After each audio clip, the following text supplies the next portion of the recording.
Tonight, you may have seen a lot of us on air wearing purple, and this is in honor of Purple Thursday, where we honor and raise awareness for domestic violence and the survivors. Yeah, and we want to share a stat with you. In Rockford, more than 50% of violent crime incidents are domestic violence related. And tonight, we hear from a survivor who is still on a journey of healing and recovery. Take a look.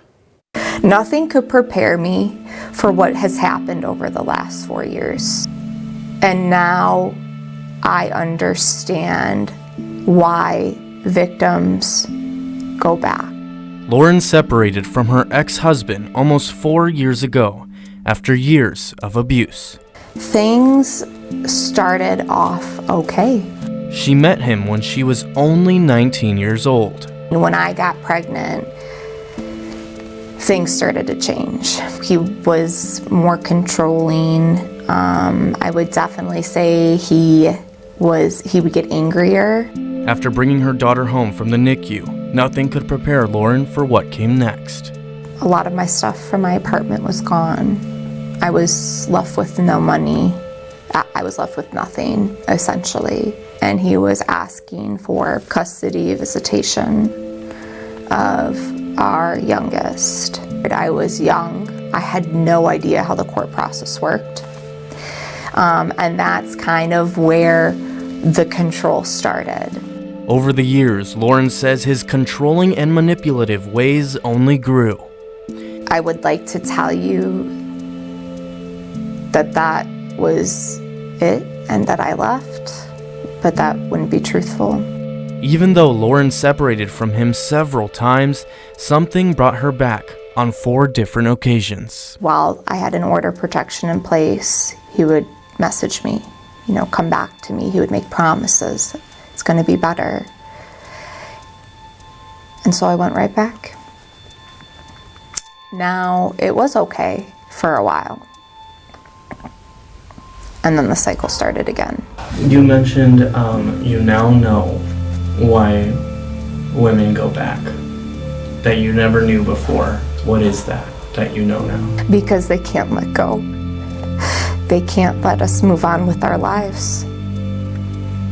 And this is why we don't leave. I feel very guilty because I kept going back and I kept going back, and it's like I couldn't stop and I didn't know why. You fight for that peace, right?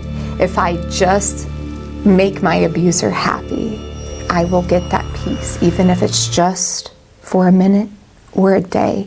4 years ago, Lauren was done for good, leaving her ex-husband, but him continuing to pester in her life. Your abuser decides to get an apartment below your feet. It changes everything.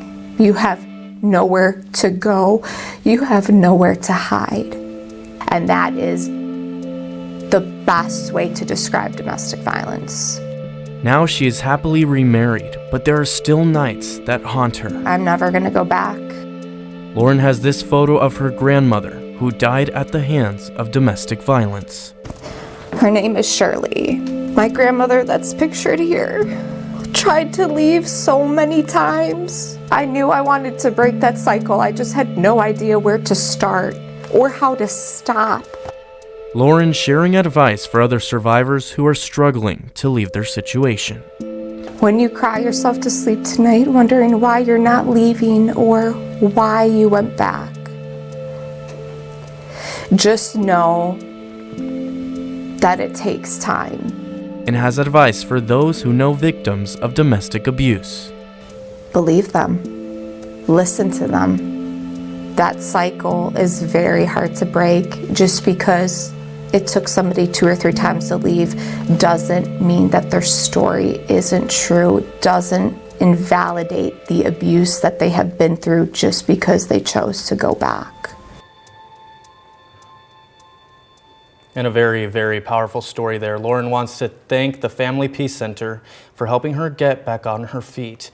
And for those who are looking for resources across the state line, on your screen right now are a list of free resources that you can call, including the National Hotline for Domestic Violence. Now that number is 1-800-799-7233.